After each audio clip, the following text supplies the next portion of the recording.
छीटा जवानी के उड़े दहो, मनवा से मनवा के जुड़े दहो।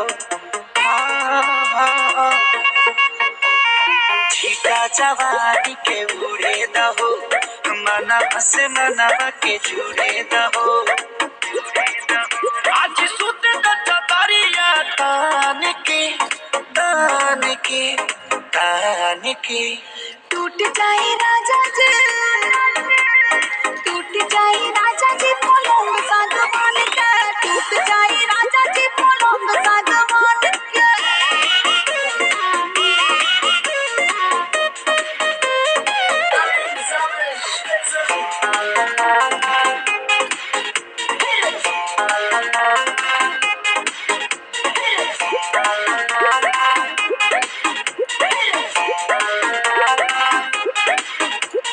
छुए त बदन के देखो न कटन के, चदर बिछा दे हनी।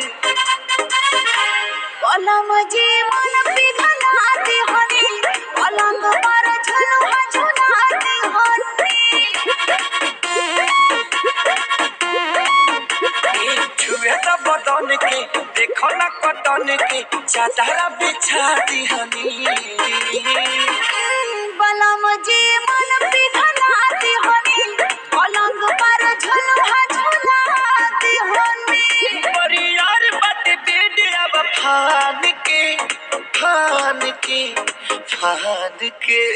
टूट जाए राजा जी, टूट जाए राजा जी पलंग सागवान के, टूट जाए राजा जी पलंग सागवान के।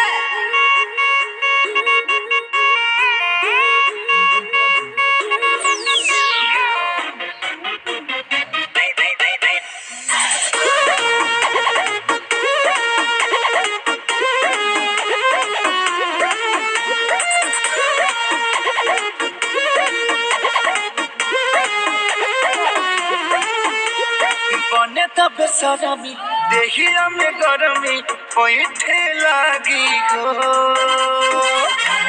अमरिया ऐठे लागी हो, नस नस पैठे लागी हो। बने त बेसरमी देहिया में गरमी पैठे लागी हो। ए कमरिया ऐठे लागी हो, नस नस पैठे लागी हो। तू बहाना न बनावा सब जान के जान के जान के।